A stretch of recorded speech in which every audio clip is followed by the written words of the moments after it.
today's vlog po, ang gagawin ko ay lulutuin ko po itong tikoy. Yan, tikoy. Na binigay po ni Sir Jan ang panya. Yon. So, thank you nga po pala sa mga nag-comment kung paano lutuin itong tikoy.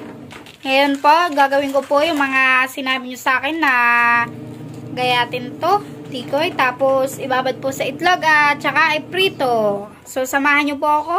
So, yan po, tinanggal ko na siya sa plastic. Tapos po, nagagayatin daw po muna to. Slice po na maninipis. Tapos, tsaka ibababad sa itlog. So, atin ko po siya na, sa 4. Para maliit lang. Dahil madami kami.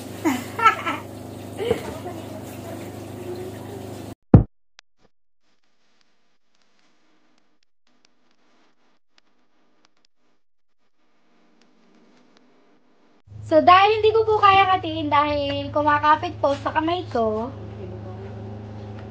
ay humingi ako ng tulong kay Kahipon. Medyo payat po kasi si Kabebe, kaya wala po siyang masyadong lakas. Ang labo! Malinis po ang kamay ko, ha. Nagugas muna po ako bago po ako Tsaka kami naman po maghawa.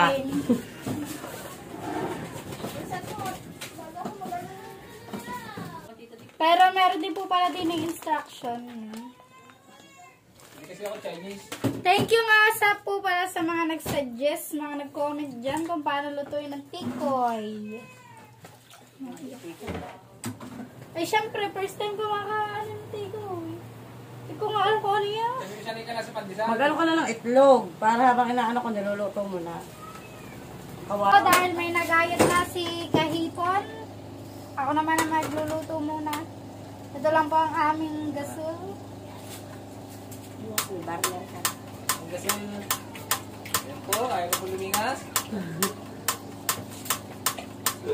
Tulak, tulak. Ah! Ayan. Papainitin mo natin ang kawali. Tayo ko lang si...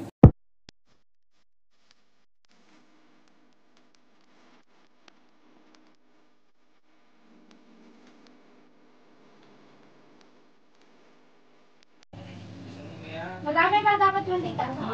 Kaya dapat lublog sa mga. Oo. Dapat mo na. Kaya na yan. Bigay mo pa. Lahat natin, nakalahating bote mantika.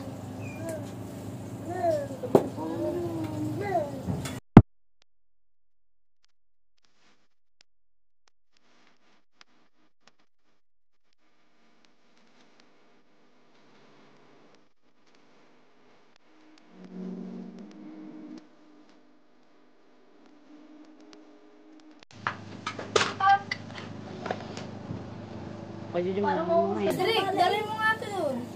Kakabili lang yun. Dapat yung lutang.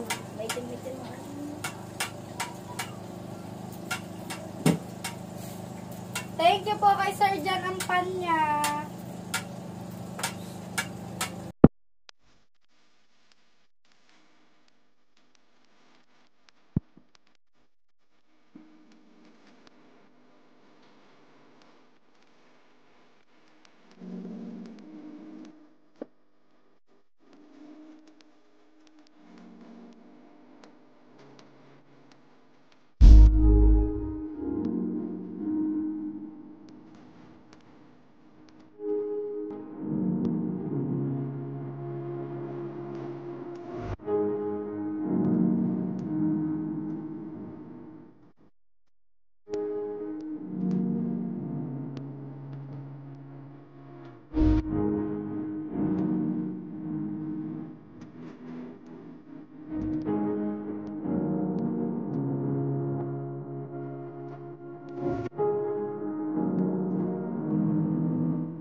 Suporta na yan po si Kahipon. Sama kami. So, yan. Yun. Ano? Titikim na po si Kahipon, yan. Kung ano pong lasa ng ginawa ni Kabebe. Portahan niyo po. Ano to ha? Tika mo pinasyon.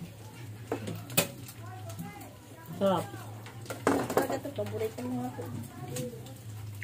Thank you. First time ko lang makakatikim ng tikoy, kaya hindi ko alam kung paano siya lutuin.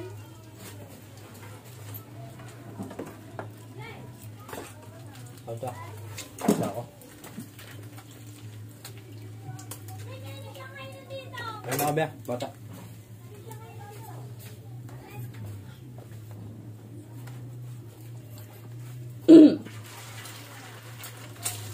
Yan, sa mga viewers po ni Kabebe. Suportahan nyo rin po ako. Yan, Maricar Bulido Official.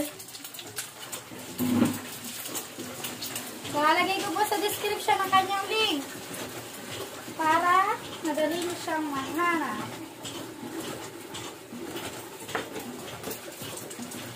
Nagayatan natin ito gawa ng mga bata. Yan po, ito po yung mga niluto namin, dalawa. Kasi nakuha na po ng asawa ko, tsaka po ni Buntis, yung tig-isa sila. Pero ari po, hatiin pa po lang sa gitna, kasi madami po kami, mga bulinggit, mga pamangkin ko po. Sabi mo lang iniwan sa'yo, Nay. Meron, 70 na. Tikoy. Hindi na mo lalagay. Shoutout po sa Corny Store.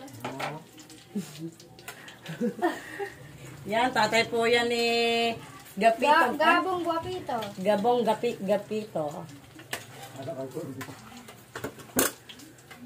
Awa pagkaliwa ay na yung kananin. Manen. Tikoy. Teka lang.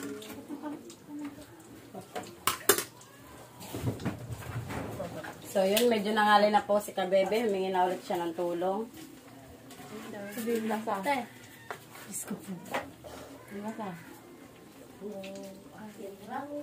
Ang kapal mo ng gawa niya. Kulang sa ethos. Hot na. So yun po mga kahipon, mga kabebe, yung ate po namin magte-take out na po siya ng tikoy. Yan. Camera ka pala dito. Kitang-kita nyo po ang pag-take out po ng aming ate. Yan. Taga mo pa.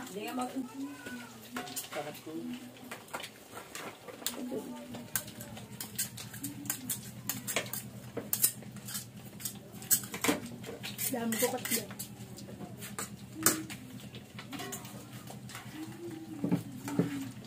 Picture mo pala ako din, mamaya din.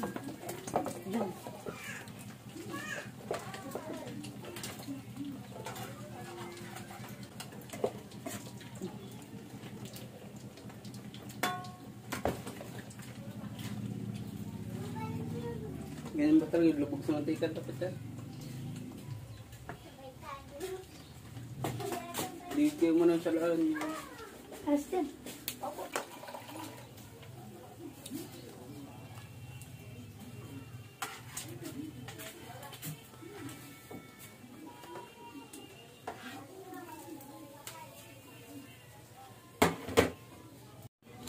So, yan mga kabebe, tapos na po namin lutuin ng tikoy. Yan.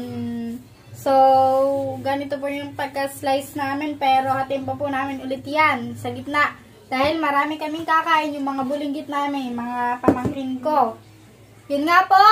So, supportahan nyo po ang aking ate, yun si Kahibon. Siya po yung nagluto nito. Maricar Bulido Official po. Lalagay ko din po sa description ng kanyang link para mas madali nyo po siya mahanap. So, dito na pagtatapos ang aking vlog. Thank you po kay Sir John.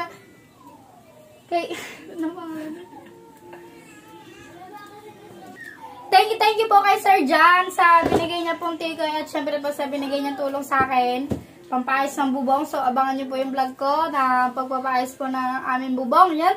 Thank you po sa inyong lahat. Dito na pagtatapos ang aking vlog. Sana po nagustuhan nyo. So, don't forget to subscribe, like, and share, and click the notification bell para palagi ka nang updated sa aking mga videos. Bye-bye!